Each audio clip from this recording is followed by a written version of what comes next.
This is TQ 2722 part 2 of 2, a direct continuation from part 1.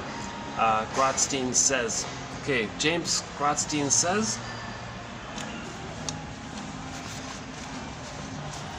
it is only with the attainment of the depressive position that humor begins to acquire its more human, philosophical, merciful, or even unknown cosmic characteristics. So at the end of part 1, we were just discussing the difference between the humor of those with a stinger personality pattern and those with the more clinger, caretaking, pleaser personality pattern. So in the psychological depressive position, meaning the child experienced, got to a place where he could understand that the mother is complex, three-dimensional, loving, frustrated. He can handle the ambivalence of one person having many traits versus the paranoid schizoid position where the baby can't handle ambivalence. The baby can't deal with the mother that's loving him, sometimes mother that's hurting him. In those cases, the baby splits it up and says when the mother's hurting him, that's not his mother. So when the baby's nursing, everything's okay, there's his mother. Let's say she does something wrong, he's in pain, he projects his rage, image, makes the mother a monster. That's not my mother. And he splits it off in his imagining. And now there's two entities in his brain, goddess and demon now. That's a splitting mechanism. Okay? And if that's the template, if that stays in as a template in the internal working model, it reveals itself later on with either or thinking, all or nothing thinking, perfect or forget it. That woman by Miriam Minerval who said that when she dates this fellow, if he doesn't give her everything, he gives her nothing. This kind of all or nothing kind of thinking. It's like an or attitude, either or. Idealized, devalued. The infantile yardstick is in that area. And they don't differentiate in those cases, so they don't know themselves. They're stuck with this either or thinking. To know yourself, you got to get to the depressive position, where the mother's one person, and that means you feel safe enough to know yourself by that. So the advancement is that children move from the paranoid schizoid mode of experiencing, and they graduate into the depressive position. But if the child doesn't get to graduate into the depressive position, okay, and they're stuck in the prior, more archaic prior one, then their humor is very sardonic, sadistic, sarcastic, mocking humor, schadenfreude humor, all this black humor, dark humor, because it puts them in the one-up position and others in the down position. Okay. When the baby's traumatized, he's in the down position, mother's in the one-up position. They identify with the aggressor, see their unloved self onto others, okay, and replay that, recreate that they're going to be the shaming mother, others can be them who was shamed. So they maintain that by shaming others, meaning shaming themselves, but they see themselves onto others. They identify with the aggressor who shamed them, so they're going to be the active shamer who shames them, but they see themselves onto others. So they have a lot of put-down humor onto others. That keeps them in the one-up position of being the mother who shamed them. They're not them. Others can play them. They'll play the shaming mother. They don't have their sense of self, so they don't have the quote-unquote more human side of being human, of empathy and care and reparation, and being an elder late in life. They usually become bitter, stingy, grumpy curmudgeons late in life. So they didn't resolve this issue of early infantile trauma if they're still using that splitting mechanism, my greedy, your greed, and all the slogans we mentioned in part 1. Actually, what happened was sometimes when I just suddenly turn the camera, for some reason the thing just shuts out on me. That's what happened last time. So I'm just lunging into part 2 here. I'm not going to do any kind of introduction here. It's getting dark here as well. Yeah, so I recommend part 1 for this whole lead up. So all of part 1 is sort of a lead up to the quotes we're now going to do here in part 2. Okay. So at the end of part 1, we were talking about the different types of humor. Okay. The more sadistic humor by the stinger personality patterns. Okay. For more on that, can I refer you to the last TQ quote, 2721, the first major quote, the lengthy one, section G, by Grotstein, also by Grotstein. So that's the key quote by Grotstein in the last one. And these now quote we're going to do now is sort of like a little bit, sort of like just like sort of like supplementary material for that key quote. But the key quote by Grotstein is in the last video, so I highly recommend that that one there. So this one just sort of supplements it, right? And in that last quote, Christie said, in the depressive position, the humor is more the ambiguities, the humanness, the kind of surprise that the mother is loving and frustrating. So the source point of more therapeutic humor, more playful, loving humor, of recognizing each other's humanness, that comes from a time, that template for that, the blueprint for that, is when the baby got to a place where he saw the mother as loving and frustrating, and he didn't need to split it up. When the baby's too traumatized, he's going to split it up. The more traumatized the baby is, the more he's going to go through life with either or thinking. That's like the survival desperate mechanism. So in the healing journey, we've got to resolve this splitting issue. We've got to move from the or area to the and area. So, right?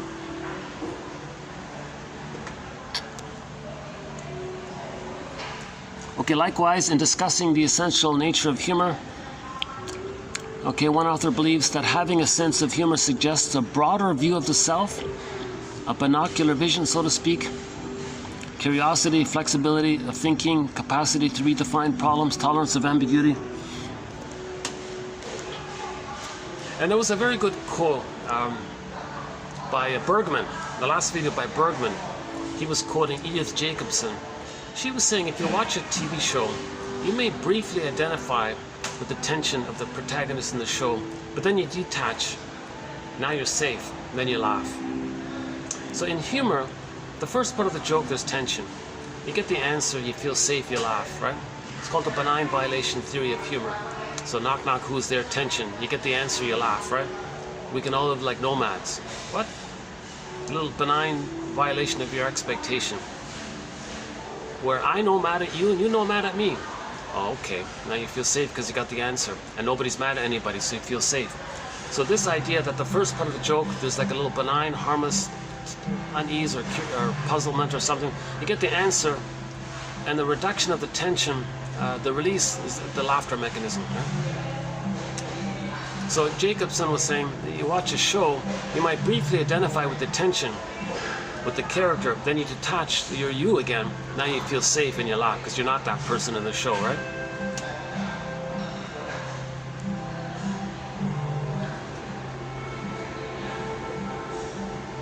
Okay, for more on humor, the last quote, the best quotes on humor were done in the last one. These are like supplementary quotes here.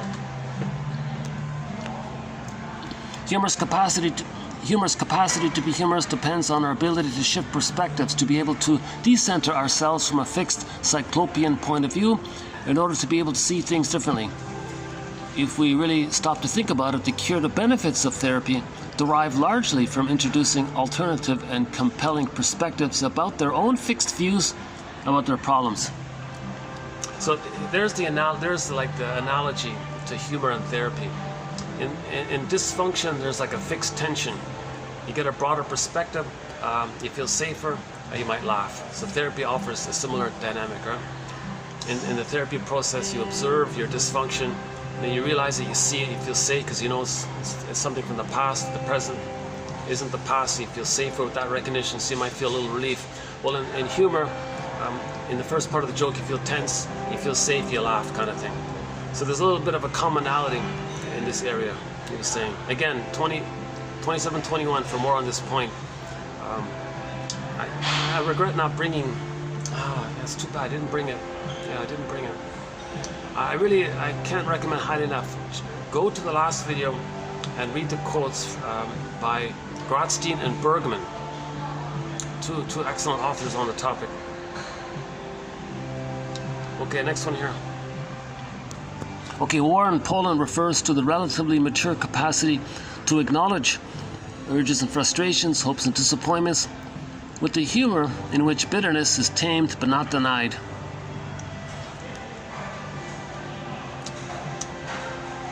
Yeah, so the bitterness is tamed, so you're safer, but not denied, still there. So the taming quality of it, you feel safer than before. In the second half of the joke, when you get the punchline, so to speak, you're safer than you were in the first part of the joke. Right?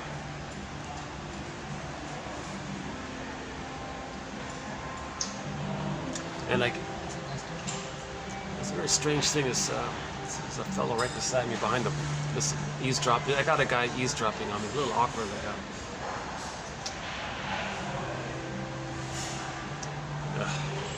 Speaking of voyeurism, Jesus Christ. Okay. Let's just ignore it. Let's try to ignore it. All right.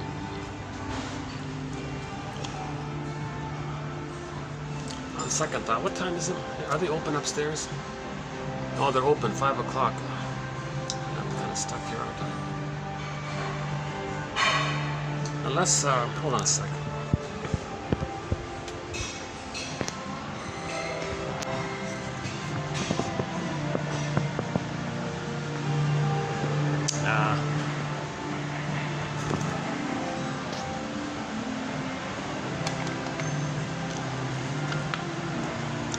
Okay, next one here. The king's. Okay, the pattern of the king's fool, right? Like this sort of like pattern, right? In stories where the king has a joker kind of fool character, right? The jester. The fool in real life.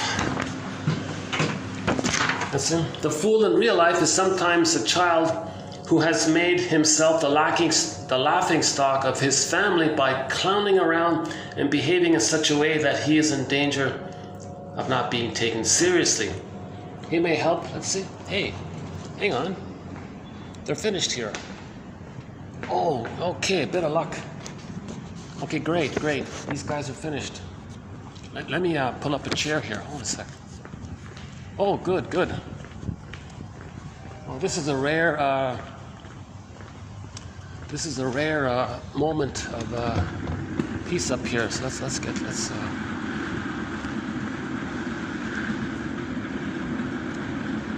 It might only last for a few minutes, but let's take it. Yeah.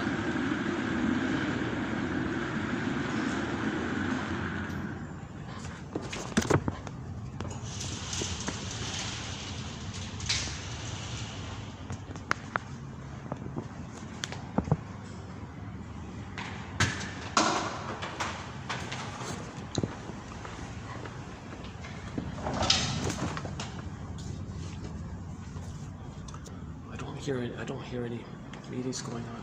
Yeah, this was packed up here before. Okay, let's plug this back in. Tech issue still. Yeah, I got the view here. Yeah, it's kind of fun up here. Oops. Got the chair rubbing on the back there. All right.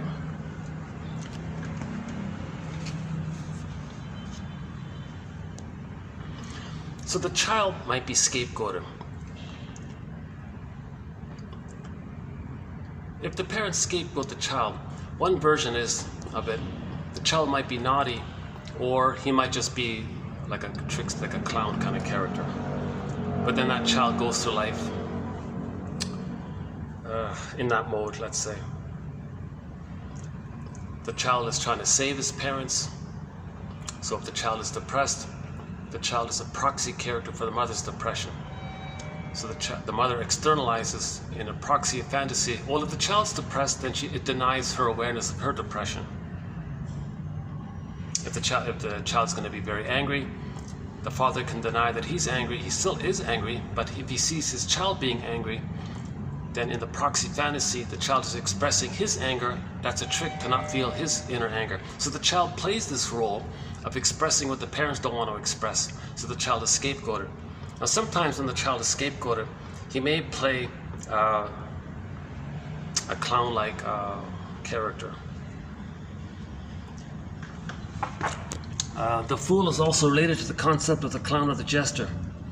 In this role, one can see a certain aspect of martyrdom. On the other hand, there is his aggressive and often sadistic counterpart, the jester or the comedian, who uses others as the foil of his rapier, wit, irony, satire, parody, and sometimes outright hostility. So this clown motif can take different forms. If it's the fool motif, just the clown could be just bumbling, or sometimes the motif can take the form of expressing their hostility. So that's the dark humor of the comedian. Okay, I don't have too much information on this point here. As mentioned in part 1, the best quotes on our topic on humor is in the last video, 27-21, by Grotstein and Bergman. Those are the best quotes there, right? So the mechanism of humor is that the first part of the joke, there's tension. You get the answer in the second half of the joke, and you feel safe, whereas before you felt tense. And when you feel safe from the previous tension, there's that little laughter release and reflection of it, right? And this mechanism can be seen. Jacobson says when you watch a TV show, you might temporarily identify with the tension of the protagonist in the show, but then you realize you're not them, then you might laugh. So you do like this quick identification, disidentification, and in the disidentification you feel safe because you're not the character. But for a moment there you think you are the character, now you're tense, but you're not, so there's the tension release, right?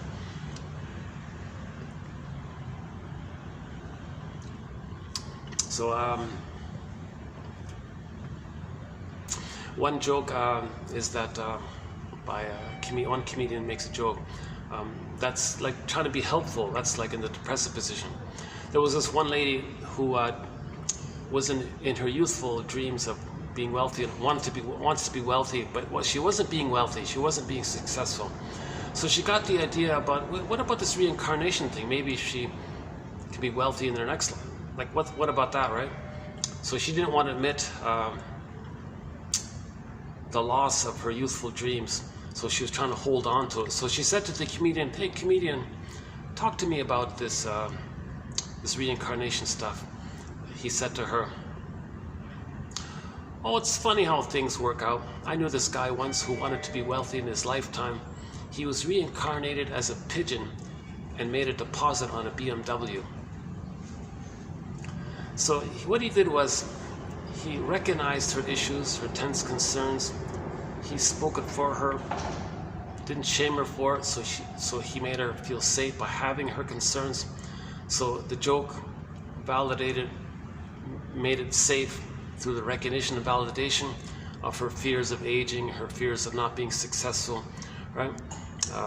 Partly the play, right? Deposit on the BMW, right? So the anger, her frustration that she's denying, still the fantasy that she can get the BMW, be wealthy. See, so when that comedian made that joke, she felt safer, and then from the safety of the joke, whereas in a prior to the answer, she was tense. The tension to the safety that led to the laughter. So you can almost apply it to almost any joke. The first part is tension, then you feel safe, you laugh, right? Now that's going to depend on your psychic structure. If your psychic structure is the paranoid schizoid mode of experiencing, then your safety is when you're one up over others. That's the mocking humor, sadistic humor. But if your psychic structure is more in the depressive position, okay, this is a term by Melanie Klein, discussed partly in part 1. Then your humor is going to be a little more caring, more warm-hearted, more philosophical, more about a perspective, more about understanding that we're homo traumicus. There's ironies there. It's a little more playful. It's more helpful and it's more caring about our humanness. The stinger jokes, the mocking jokes, it's just about I'm God, my humanness, others can have it, I'm good, you're no good. It's more simple that way, right?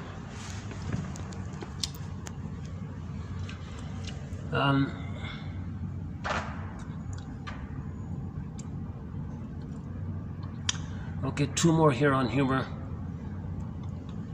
Okay, this next one here is a true question mark here. I don't fully get this one, but I want to include it here as a question mark. The humorist is a person trying to be his own loving mother. Okay, so the source for this is that the person as a child, okay, the child has furtively been able to catch a glimpse of what the mother loving might have been. If the baby's safe with the mother, when you feel safe, there's going to be creative play. Maybe the person as a baby did get some moments of safe play with the mother, and they got a glimpse of it. It wasn't enough, so they want to get more. Right? So they become a comedian, still trying to get that missing. It never works because you can't travel back in a time machine to complete what was missing. So being a comedian might in some cases be, I didn't get enough safety with the mother. So a comedy is maybe like an expression of that needed play that the baby associates with a loving mother. Again, this one here is a question mark. Okay, the use of humor in a psychotherapeutic situation can only be effective if it is spontaneous, but also under the control to the extent that it is in the service of deepening the psychoanalytic process. In this respect, it is rather like a good interpretation, and its delivery must therefore meet the unique requirements of the client with his own particular defenses. In particular, the timing must be impeccable. When it misfires, like with a clumsy interpretation, the client feels impinged upon, misunderstood, or even attacked or criticized. In my view, this closely resembles the client's response to a countertransference enactment.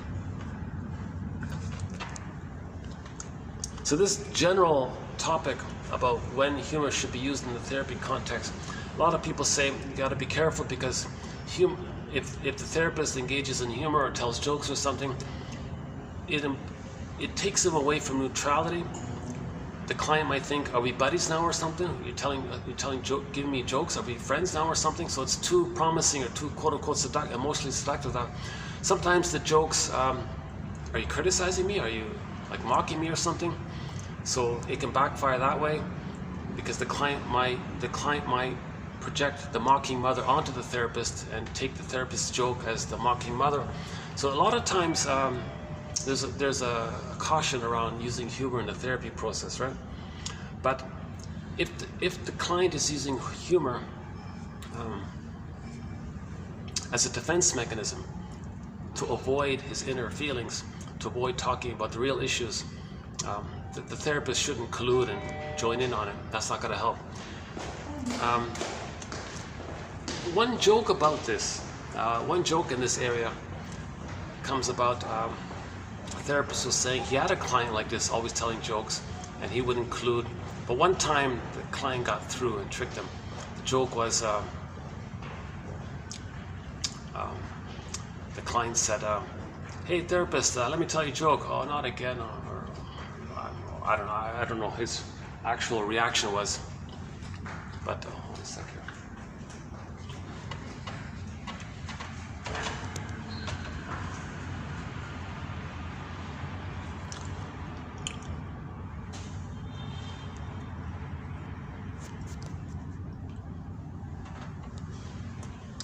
There was some homeless guy or beggar guy or something on the street, and he saw a wealthy man pass by, and he stopped and he said, "Hey, sir, can you spare me a quarter for a coffee?" And the well-dressed man said, "Hey, wait a minute. I gave you a quarter an hour ago." And the beggar guy said, "You know, that's your problem, sir. You're living in the past. You're dwelling in the past. You got to enjoy life now. Enjoy the present." And the therapist laughed at it because it addresses sort of the tension of the therapist's issue here. So that was a funny one there. But if the client is using humor not as a defense mechanism and it's spontaneous, it may be like a testimony to the celebration of the spontaneity of an insight they can share together.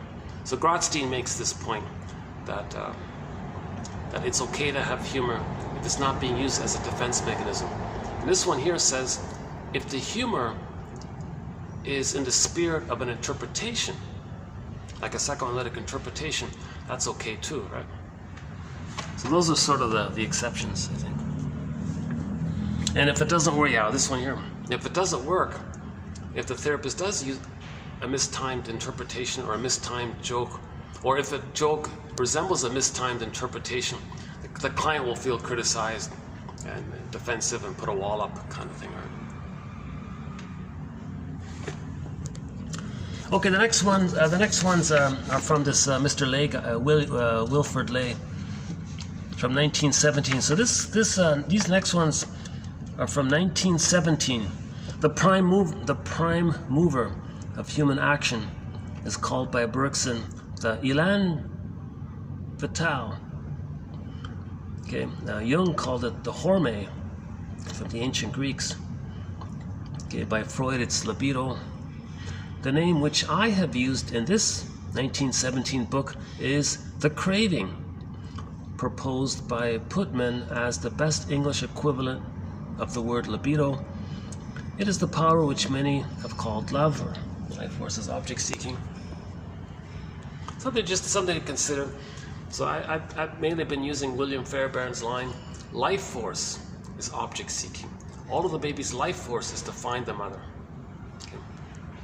So this life force, he calls it like the craving, because it implies you're craving for someone or something, right? Now if the baby doesn't get oneness with the mother, enter that, press the play button, enter the song, Katie Lang's song, Constant Craving. If the child didn't get the merging with the mother, then they're craving for the fusion, the oneness, the bliss that was missing.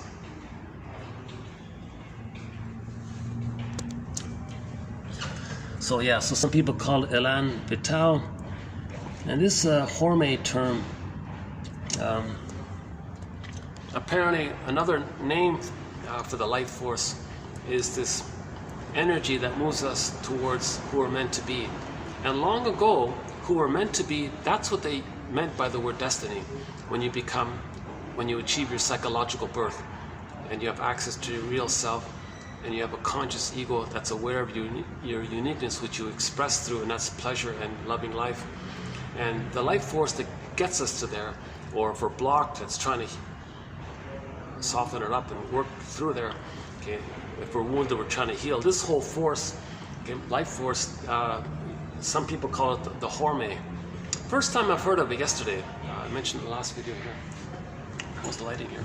I'm losing lighting quickly here, eh? How about here? Hold on a second. What if I do this? Is that better?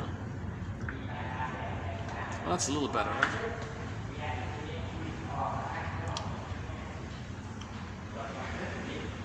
Okay, yeah, the lighting, I lose lighting at this venue this time. So let's see if I can wrap this up then. Okay, next one from Horne.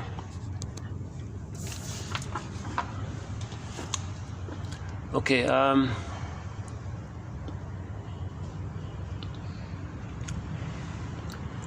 in much the same way as on a starry night, our vision is filled with the countless numbers of the stars, and we think that if our sight was keen enough, we should be able to still see more stars, and that possibly, if keen-sighted enough, we should be able to see no black sky, nothing but stars. Whoa. So we are impressed with the fact that the unconscious is absolutely retentive of every experience that the individual has ever had. So we need night vision. But his point is, if the child's healthy, you don't need night vision. If the child has a normal psychic structure of I'm okay, you're okay, you don't need to worry about what's in the unconscious. If you got a loving script, a healthy script, leave it alone, just in love life and all that, right? But if there's trauma in there, maybe we can see one little star, meaning one repressed memory, because we don't have night vision. We got to see what's in the unconscious, know what's in the unconscious. The unconscious is trying to get our attention. There's like a star there, right? So we need more night vision. So his analogy was, if you look in the sky and you see a couple of stars, imagine you had better vision. You'd see more stars. And even better vision, you might see all stars, right? Like just gajillions of stars or something. So that impresses, this image impresses inwardly. We want better vision to see more of the repressed memories that's buried in the unconscious. It's dark, shadow, we can't see it. We need better vision. So these quotes are to this end. These quotes are helping us to give us night vision. Okay? That's Jeanette Paris's phrase. We need night vision. Okay, these quotes are helping us to give us empathy, self-recognition, narrative medicine, to help us to analyze ourselves, give us night vision, help us to forgive our parents, to heal ourselves, help us to resolve splitting, help one who may be stuck in the paranoid schizoid position to move into the depressive position, moving towards connection to themselves and loving life from knowing their uniqueness and not wasting time just shaming others, to be loyal to the mother, still trying to save the mother, stuck with the mother complex, okay? And then masking it with the machismo and the rationalization of using the tactic of to hide that they have the mother complex. Hold on a second.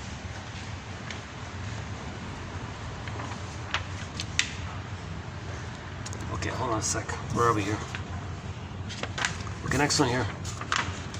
Yeah, so that's the interesting one about the stars. So we need night vision. So I'm hoping that one of these quotes can be seen. The hypnotizer tells. Oh, jeez. Oh, the smokers. Okay, hold on a sec. I got a pretty intense smoke smell here. Hold on a second. Maybe I can go back down. Let's see. Let's plug this back in. How's the battery holding up? Let's see. Okay, luckily the battery's, as long as I keep this plugged in, the battery's okay. Let's see if I can go. Yeah, my bag. I gotta keep an eye on my bag down there. Okay, remind me to return that chair.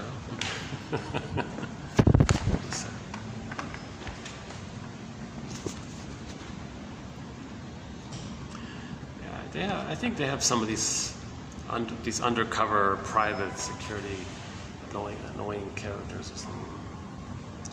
Most of them are smokers.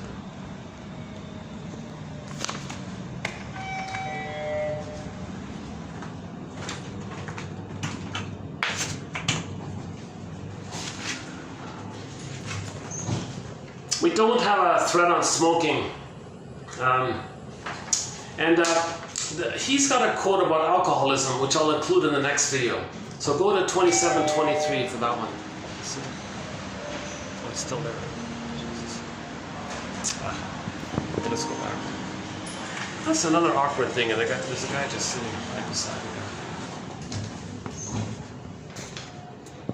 Oh, he's in my bag. Okay, worst case scenario, there's nothing much in my bag. I got a raincoat, I got an umbrella. Yeah, that's about it, right? Yeah, some empty plastic bottles. Oh.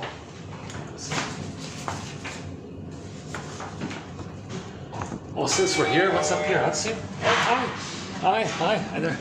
Oh, it's still working. Oh, let's go to number 3. All right. All right, it's okay.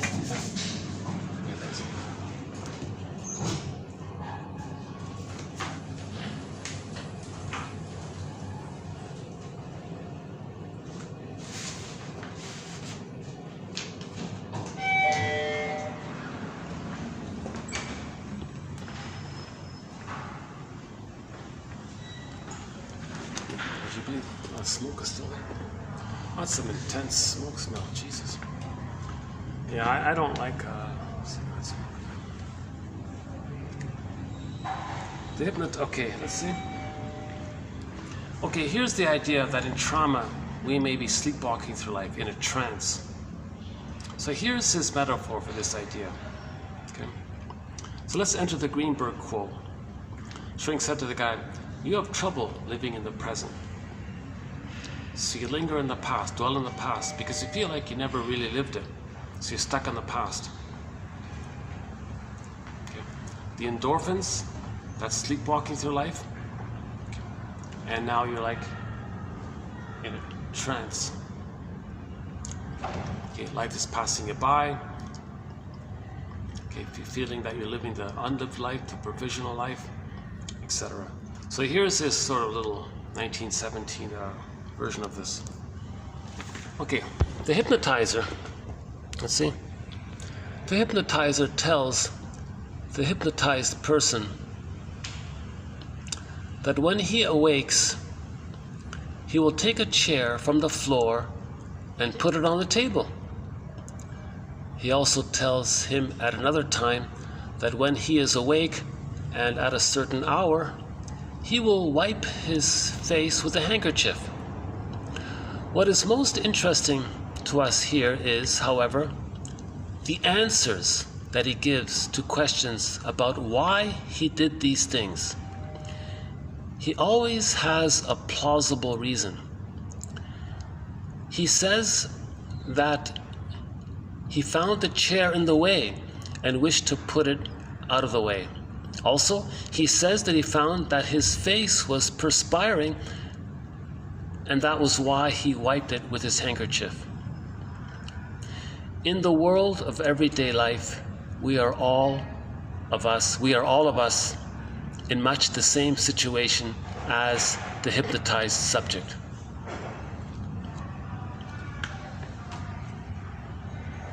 Okay, so rationalization. So what did that guy do, right? Rationalization, the tendency of all of us to assign a conscious reason to the acts which are motivated by the wishes of the unconscious. Interesting experiment, right? The guy's hypnotized. In the hypnosis, he's told to, at 2 o'clock, you're going to take your handkerchief and wipe your forehead, and you're going to put the chair on the table. He does it. Later on, they ask him, why did you do it? He doesn't know. He was hypnotized, right? With the power of suggestion, pleasing the mother. So the unconscious reason was he wanted to please the mother. He wanted to please the hypnotizer. He wanted to please the mother. So he did this thing, but he's embarrassed. He doesn't know why. So when you're embarrassed and you don't know why, you make up something that sounds reasonable. Yeah, it was hot. Or, the chair was in the way. And he's not aware of the true reason that he was trying to please the mother, i.e. the hypnotist. Pleasing the hypnotist taps into the underlying prototype that all babies want to please the mother. But not all babies are traumatized to the point where they identify with the aggressor. So some people might not be hypnotizable in that sense. Oh, it's pouring down, yeah, it's pouring down, yeah.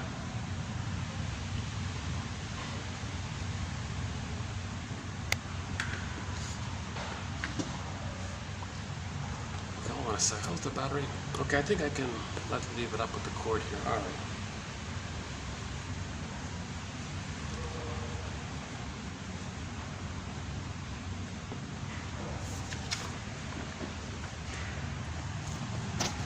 Is there a better light here? How's it? Okay, how about here? Ignorance of the unconscious. Ignorance of the unconscious's very existence and of its effect on human conduct has been the cause of much misunderstanding and sorrow.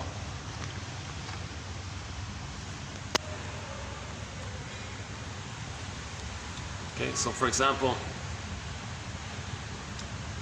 when the baby lays down neural pathways with the shaming mother, he's got neural pathways of him and the shaming mother. That's considered unfinished business with the mother. So if somebody in the present has a similar personality to the mother, that person in the present is going to trigger up the wiring with the mother. Now you're back with the mother. The person of the present is going to be seen as an emotional reincarnation of the shaming mother in the past. And now you're going to say to the person in the present, oh, you're the one. You're my first, you're my last, you're my everything. Because that was, when the baby's nursing, that's what he thought. So the person in the present is an emotional reincarnation of the mother in the past. Enter the play title, I love you, you're perfect, now change please. Now they think emotionally that that partner is the mother in the past. The excitement is the electricity, the wiring between the baby and the mother got triggered up by the person of the present having the same psychology like the mother. So you're not in love with the partner in the present. The thinking that you are is called transference love. Infatuation, puppy love, infantile love, romantic love, passionate love, this kind of love at first sight phenomena. Love at first sight. It's not love at first sight. That person, your unconscious recognized that that person has a similar unconscious to your mother, and that flared up. The electricity, okay, the neurons and all the what goes on, the chemistry of the neuron, whatever the chemistry is, with the mother. Hence the love at first sight phenomenon. You're triggering up the memory of being one with the mother, love at first sight. You're one with the mother. So the emotionality is you're back with the mother, one in the blissful state. Presumably, you've been waiting to get back with the mother so she can change her ways and provide the love. So you say to the partner in the present, I love you, you're perfect, but please change.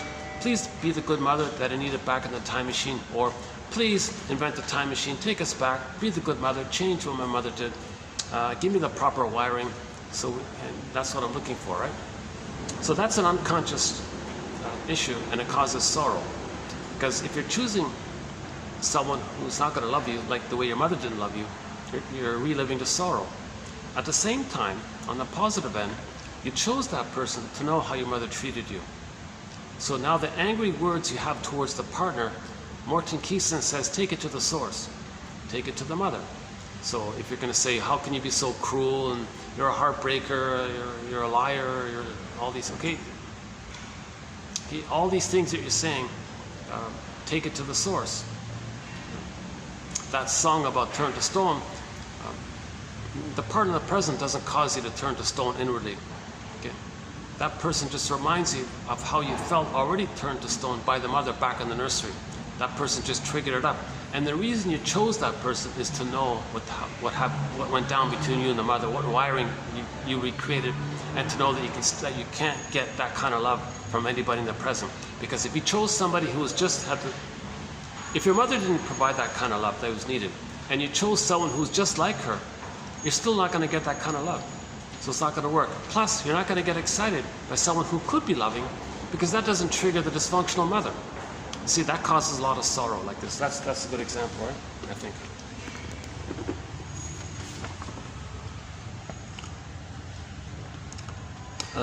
Okay, that part of our mental life of which, as a general rule, we know nothing, but which exerts a great influence on our actions, is known to the newer psychology. Okay, so we're talking about 1917, right? So psychoanalysis was the newer psychology back then. Is known to the newer psychology as the unconscious. And in this book, 1917, I frequently refer to it as the unknown Titan. Just as the Titans in the old mythology made themselves felt in disturbances in the equilibrium of the world, so sometimes do the Titans residing in us break loose and do much damage in our daily life.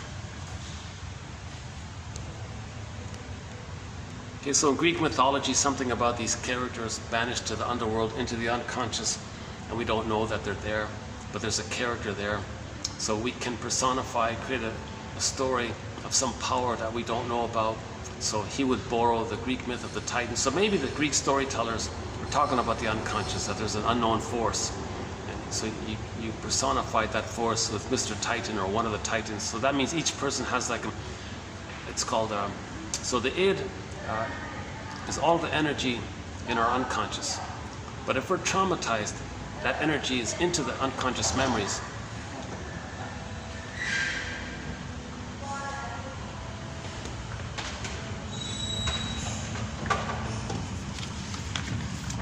Okay, let's do the last one here from the TV show, the Danny Thomas Show.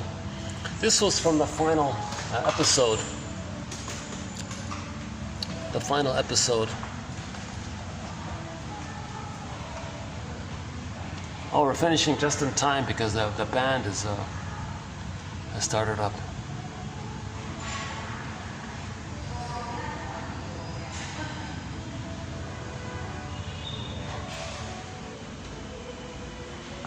You know where I can get some good light? Yeah. Hang on a second. Let me. Let's go to the other end.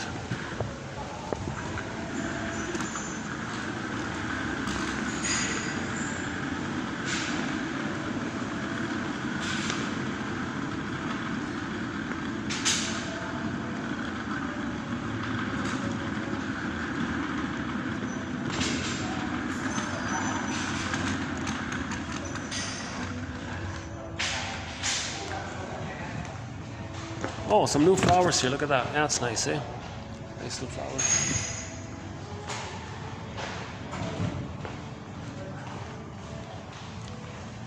Hi.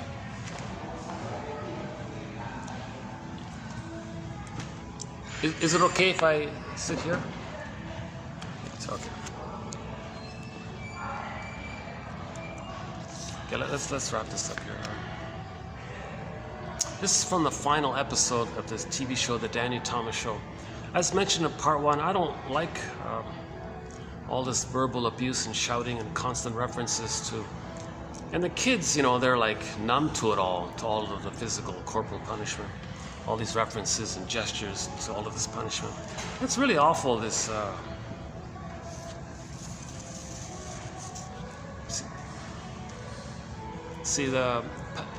click in Pat Benatar's song, press the play button for Pat Benatar's song called Hell is for Children. Okay, when the children are abused, they can't tell the difference between love and pain. See. Anyways, one positive feature of the show was in the final episode, season 11, episode 30. They had a guest star, Bob Denver, who played Maynard Krebs in The Many Loves of Dobie Gillis, which I talked about in the last video, so I won't do it here today. But in the final episode, they wanted to help some troubled youth. So, yeah, Bob Denver played the leader of a gang or something, this troubled youth, juvenile delinquents. So they were trying to help. So Danny Thomas was trying to help this gang or whatever. So finally, he said to these troubled youth, you know, I also had a chip on my shoulder, just like you guys. But I wised up. I learned something. That the chip on the shoulder only holds you down. But if that's where you guys want to stay, well, it's going to sink you further and further. Happy sewer to you. Yikes. It was a painful thing that he said, but it was something appropriate to help them realize their situation. The therapeutic moment was he cared about them. He went to their neighborhood and all this. So he's like the first person to show any kind of care for them. So I think that was the issue. Plus, just the effort to create an episode to help the troubled youth. And the wood chip on your shoulder, he said it can become heavier and heavier, like a 2x4 than a block of wood, so it sinks you down further, right? So they took the old idiom of the chip on the shoulder and just said it gets heavier and bigger, so it's sinking you down. So that was the image to make a person aware that you got complicated grief. All this anger, this chip on the shoulder, this anger, this grievance collecting, this injustice collecting, all of this anger and hostility, and acting out this anger. The issue is the developmental trauma of not getting a secure attachment style called attachment trauma, relational trauma, interpersonal trauma. Okay, now you got to be a detective. Okay, so how do we heal from attachment trauma? Okay, enter our forgiveness thread. It begins on YouTube with Bruce Springsteen, his song Independence Day, sung in Toronto. The intro he gives to that song, the introduction he gives to that song. Rosanna Deerchild's quote, "The more I learned of my mother's story, the more of a person she became to me." Find out your parents' favorite jokes. If your parents' favorite jokes are stinger jokes, like mocking, sadistic jokes, okay, then they have the paranoid schizoid position. If both parents are stingers, then maybe they scapegoat one of the children.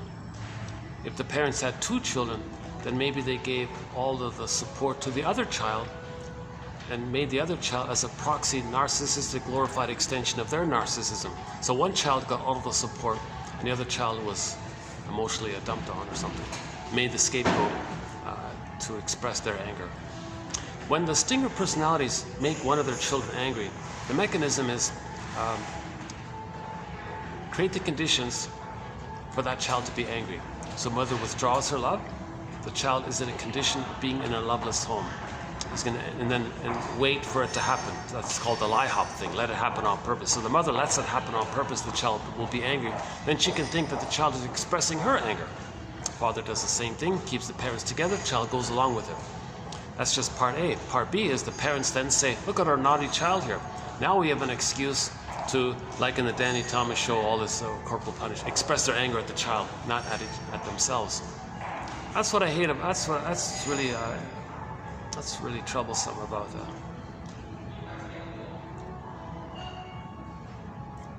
This scapegoating the children is really a sign of severe trauma. The child is not the problem. The scapegoated child is not the problem. The scapegoated child is like the symptom. Just like for an individual, a physical symptom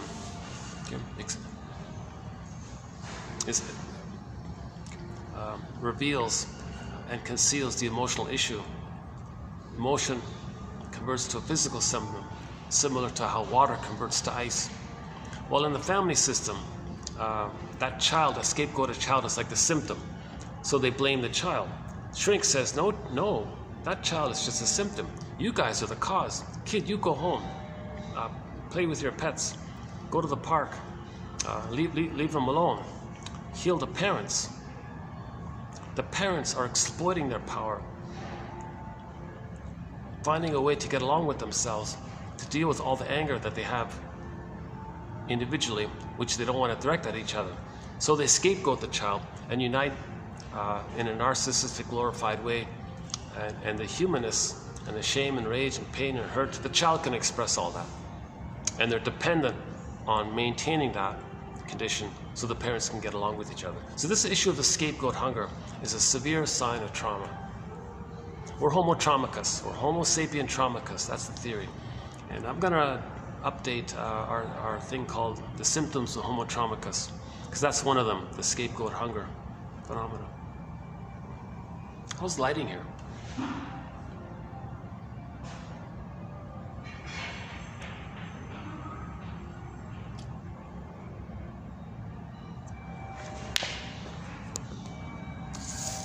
We'll do some more quotes from Wilfrid Lay, the one about drinking and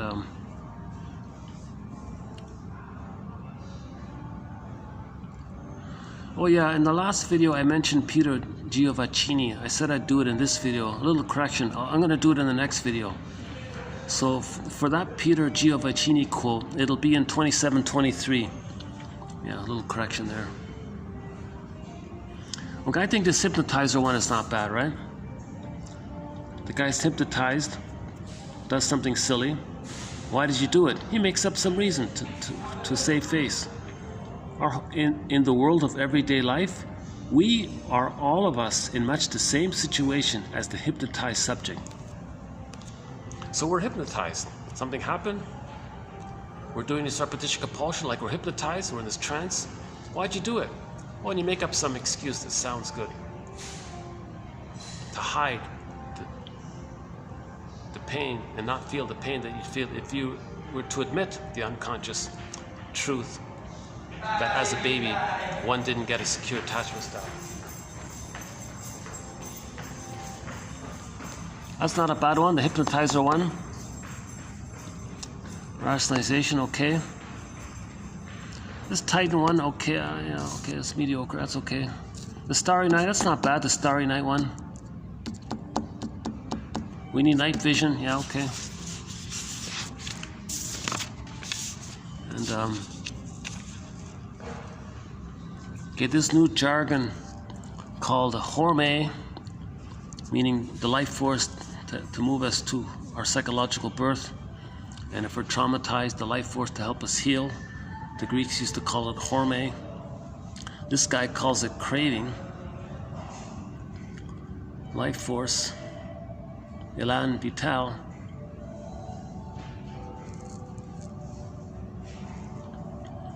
Okay, if the joke can be delivered in the spirit of a psychological or psychoanalytic interpretation, it's fine, but the timing is important.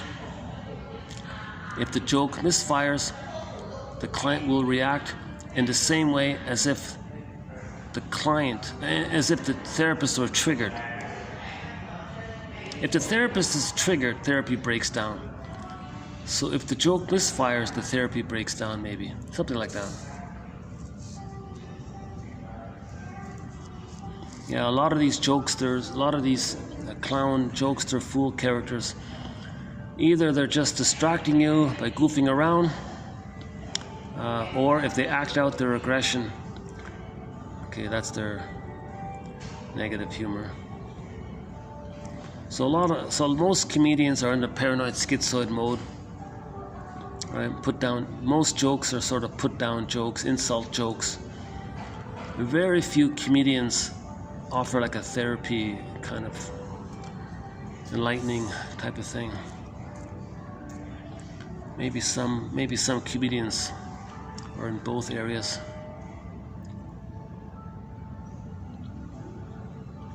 It is only with the attainment of the depressive position that humor begins to acquire its human, merciful, cosmic, philosophical characteristics, where we tolerate ambiguity, appreciate the ironies of life, the complexity of life, little perspective, gives us perspective, binocular vision, so to speak, maybe some curiosity, some wonderment. Philosophy asks questions which may never be answered, shifts our perspective to something broader than the narrow either-or thinking. In other words, both and is more complicated than either-or. So we want to graduate, get out of this either-or and find the both and. So that's one way of putting it, I guess.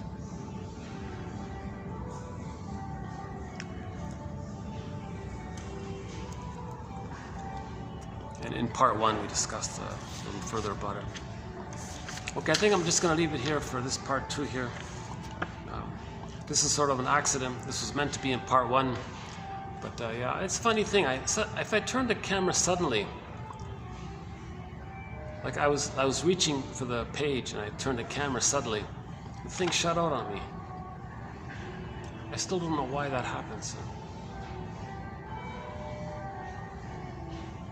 Let's see, how's the battery? Yeah, it drains quickly. Yeah, look at that, eh? Jesus.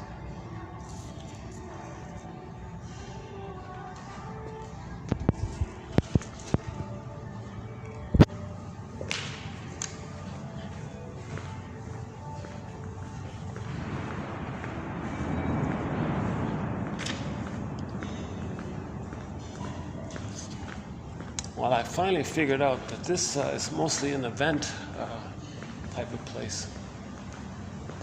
Still raining? Oh yeah.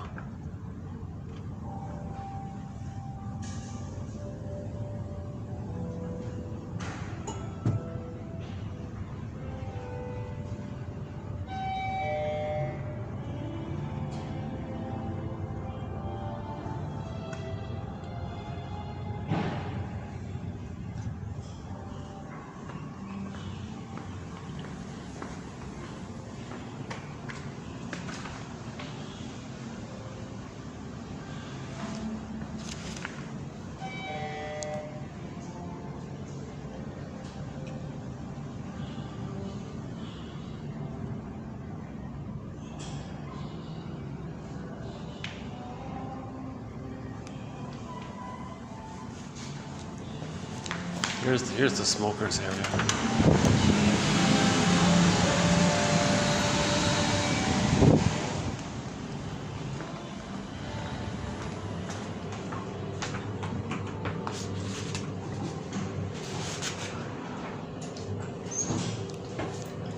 Okay, so thanks very much. This has been part 2 of TQ 2722. We'll be adding more quotes to our various threads, including our thread on humor. That's still there.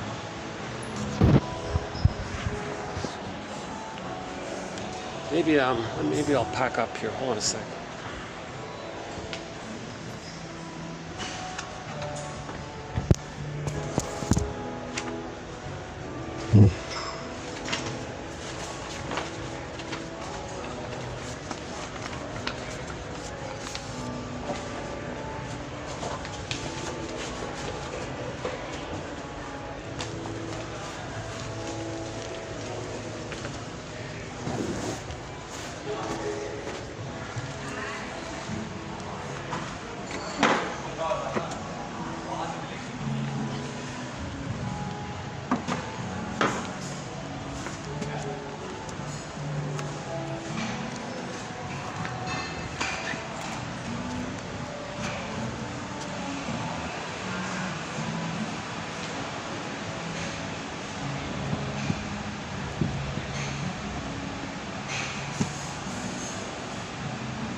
All of the music on the rooftop is copyrighted.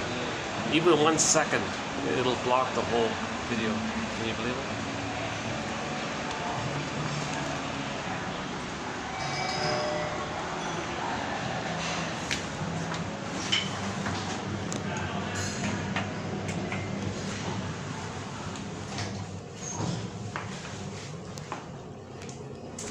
Well, thanks for joining me on this, to my dear imaginary audience, or to any possible future viewers.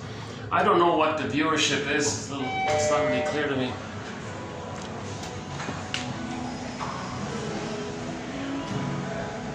Oh, they've closed it already, yeah? All right.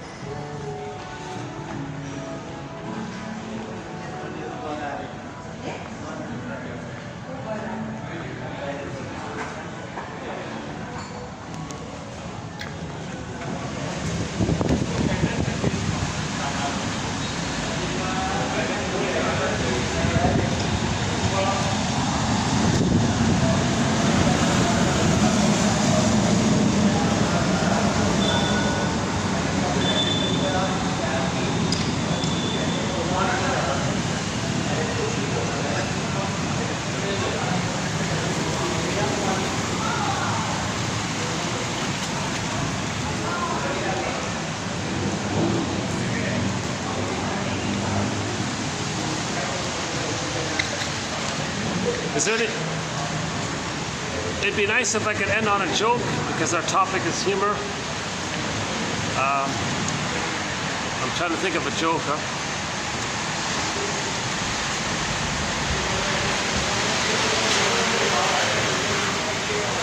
In the last video I talked about Masterson's joke, discussed a little bit about that. And, I told the pigeon joke already, and yeah, the guy who's told the rich guy, "Oh, come on, you gave me money an hour ago. You're living in the past. Come on, enjoy the present. Live in the present."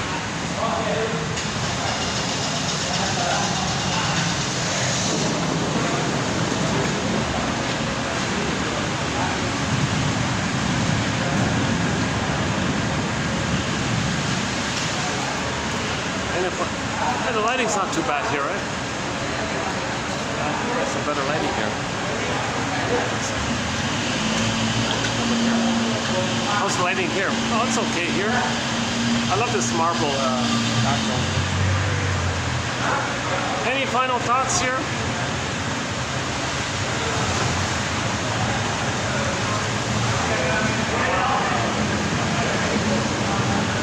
This Wilford Lay guy, oh my goodness, he says some very interesting things. His theory about we don't have a thread on alcoholism, but he has an interesting quote about it, which I'll include in the next video. He thinks, about the power and then the aggression to the stimulating fluid, meaning to trigger the breastfeeding time. So he thinks in those kind of terms. So we'll take a look at it. Again, my disclaimer: I'm not a shrink. These are just questions. These are just brainstorming ideas. These are like prompts to reassociate from, like stepping stones, clues. We're all just trying to be like a detective here. Raise consciousness. Some ideas lead to better ideas. Yeah, in part one, I was saying, gosh, I wish I could have a glimpse of our insights about ourselves from the future, to know what we discovered about ourselves. You know, I'm sure people in the past might be surprised at what we've learned about ourselves at this point, or maybe they're shaking their heads. Maybe people in the past are going, "Oh my God, we knew more back then than we do now." I don't know. So maybe it's sort of a cyclical or back and forth kind of thing.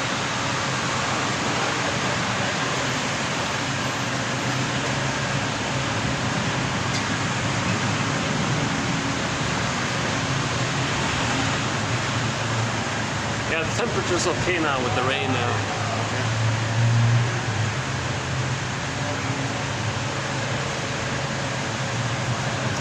No, I'm in the non-smoking area. The smoker tried to budge me away, but no, this is the non-smoking area. Look at that, non-smoking area.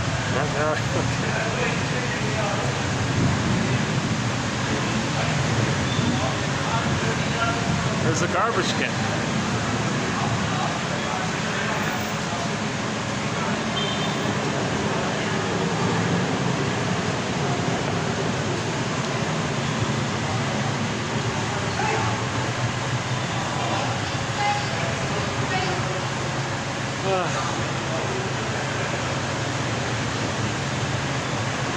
I'm considering opening up the comments section at some point, and maybe I'll experiment with it.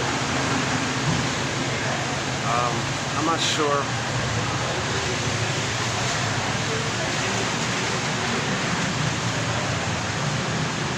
But right off the bat, if somebody's very cynical about what we're trying to do here, try to see the two sides of the situation here. If somebody's wounded and they're trying to heal, let's try to see the two sides of it. I openly declare I'm not a shrink, I'm not a therapist, I'm not pretending to be. Plus, we have a quote that says that therapy doesn't take place if the therapist is more anxious or more neurotic or more dysfunctional than the client. It's not going to work. The therapist must have done his analysis. That's the basic 101 condition to be a therapist, that they've done the therapy process. I haven't done it, so I don't pretend in this area. All I can do is maybe in a self-help mode, share the quotes that I'm finding, okay? And I feel glad to pluck out what I believe to be the best quotes from this area. So yeah, 10,000 quotes. I would say 9,000 are excellent, maybe 1,000 are sort of like honorable mention kind of thing. Or maybe 10,000 are excellent, and we have another 2,000 in honorable mention. I haven't done the final count, but ballpark, we have 1,000 videos here, 10 quotes per video, so there's the 10,000 roughly there.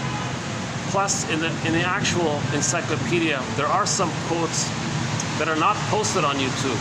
That's some of the bonus material. That's a lot of the honorable mention quotes.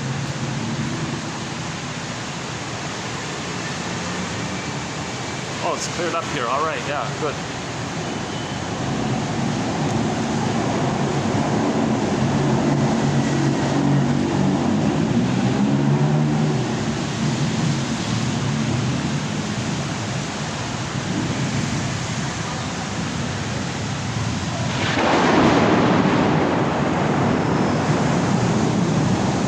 Well, that's quite a crackle, yeah.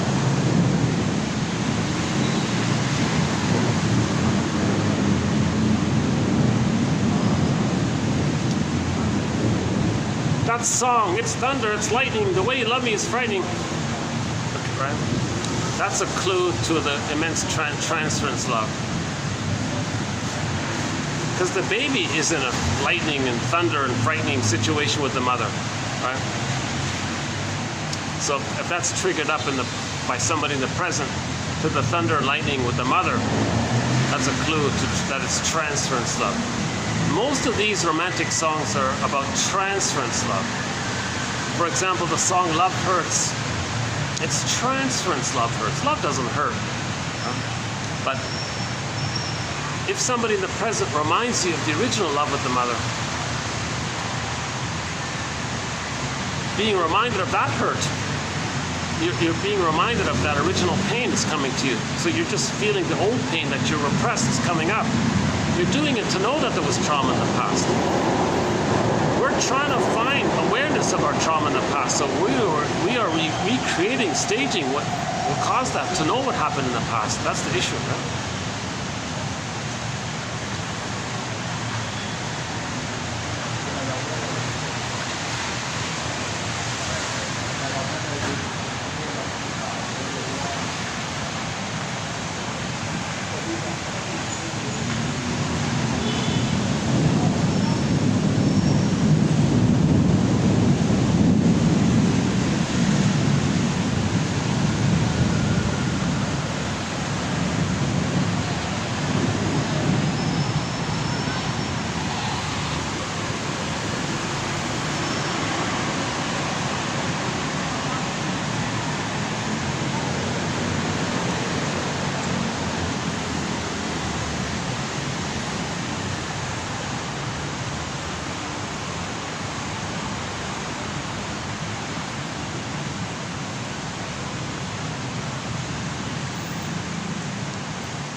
Any final thoughts here?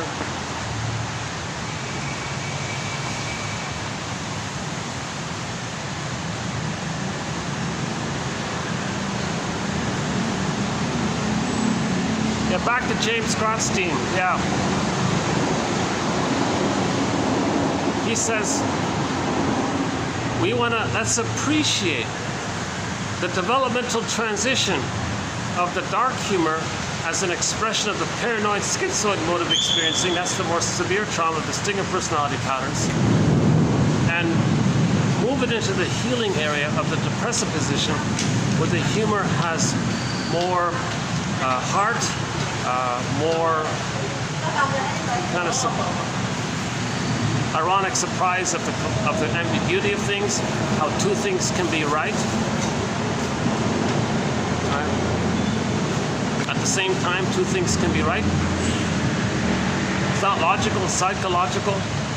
Stephen Covey says, the self-help guy.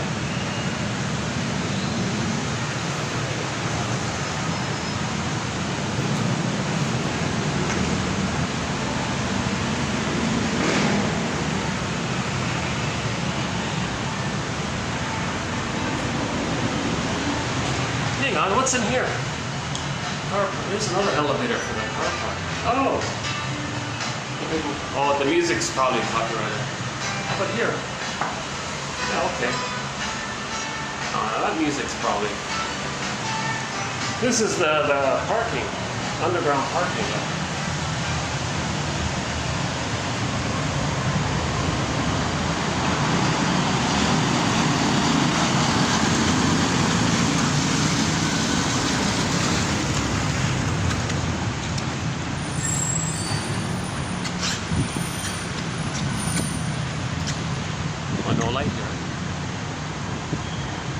I'm kind of hoping some kind of joke might come up.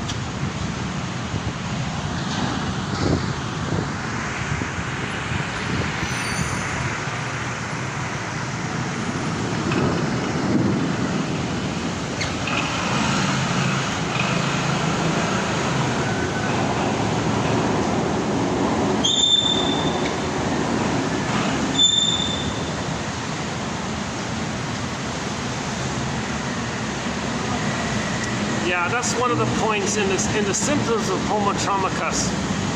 One of the points. Okay, let's save it. We now have 47 symptoms of homotraumacus.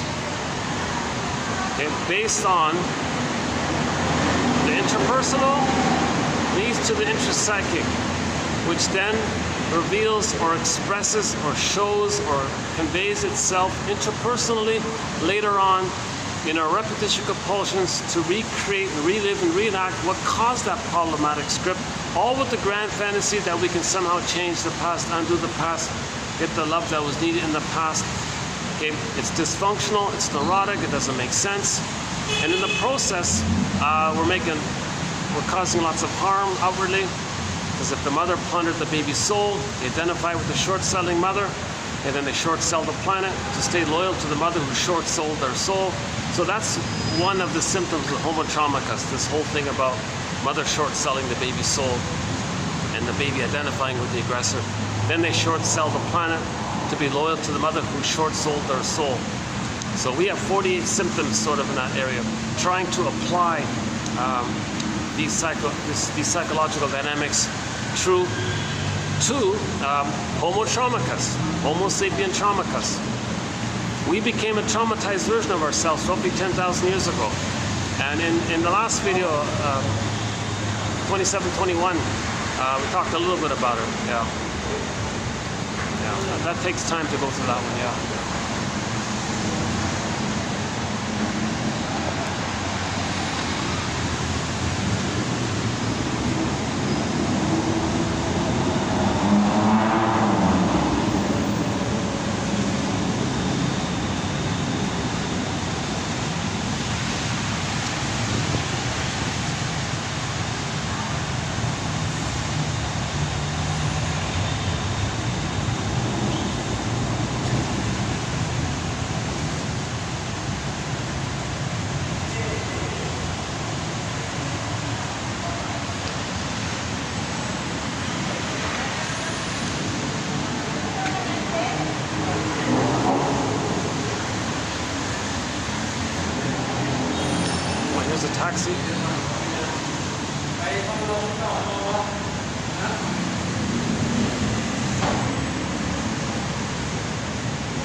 There he goes.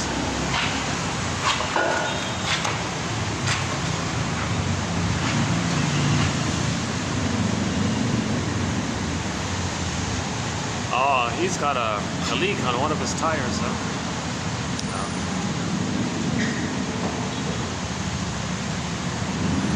He needs a Band-Aid.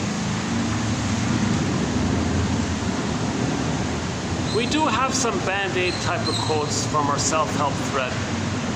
Just some quotes to get us through a rough patch. It's not about directly healing or changing. Just sometimes we need like a little breather. So we do have some self-help quotes. Oh, hold on a second.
Somebody asked Steve, the comedian Steve Behrman, are you an evolutionist or a creationist?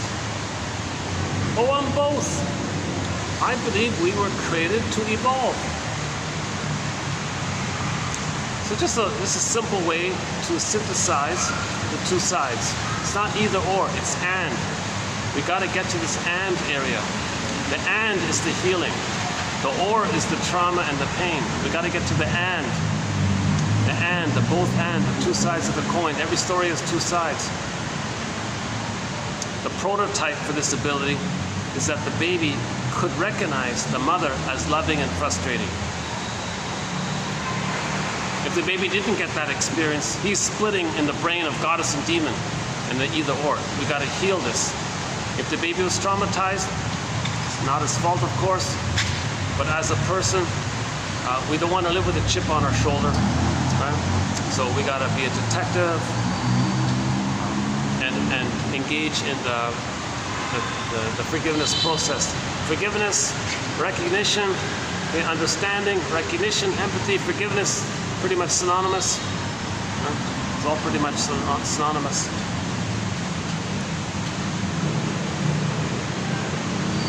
The one key point, I think, is the recognition that we're all Homo sapien traumacus. Most of us are just crying for love. But the perversion is, if someone is addicted to I'm okay, you're not okay, their cry for love is to repeat the trauma that caused that. And to take refuge in the grandiosity that they're infantile God okay, and you're humanist, my humanist, you're not. So that's the recognition of the trauma. But when people engage in that, it's hard to have empathy for somebody who's hurting you, right? So that's why it's difficult to step back and understand, why is this person being so cruel, or why are they, what's with this random microaggression? Like, okay, again, the anger is not about, the anger is about the unmet need for a secure attachment. The repetition compulsion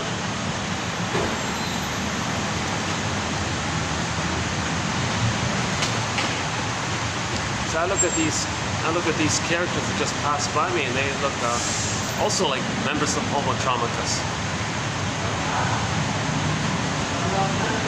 Another one there, yeah. Myself too, I'm also a member of Homo Traumacus. We're all members of Homo traumicus, Homo sapien traumicus.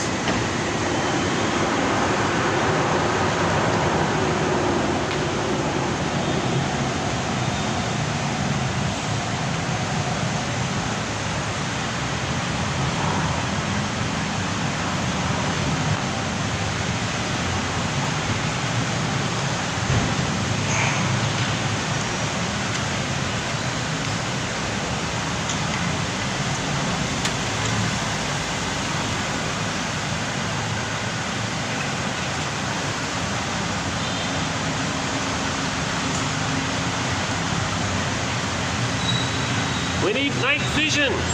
Night vision. These quotes are giving us night vision.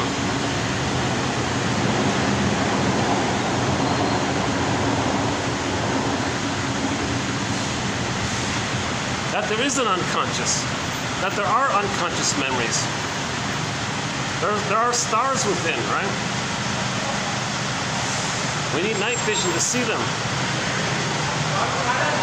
And all of the energy in that night world and in those stars. Mr. Lay calls it the Titan force or something. Just an approximate metaphor.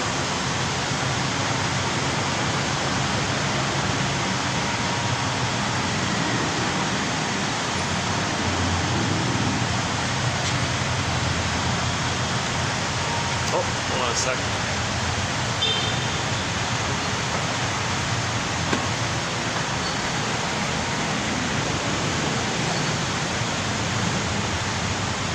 Getting busier, huh? Yeah, it's getting busier.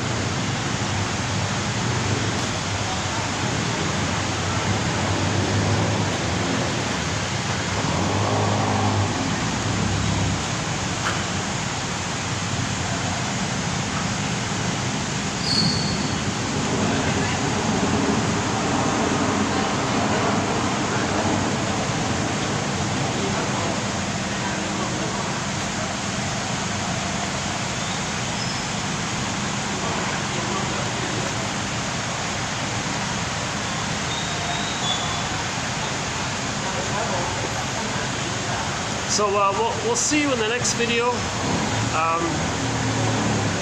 Yeah, I'll see you in the next video. We'll continue to be a detective. We'll look for some more clues together.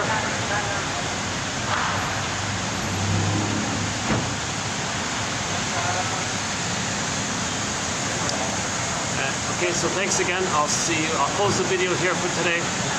So yeah, so thanks for your patience, and we'll look for some more clues in the next video. I don't really have any kind of funny ending here, so I'm thinking, oh, Marcus, just close the video. You're not. It doesn't look like you're going to get any kind of humorous ending here. So just let it be. Once in a while, I have a funny thing at the end to say. Looks like today.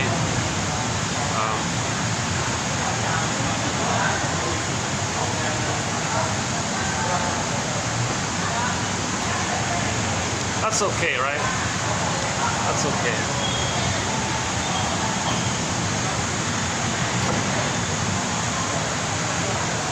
That's okay.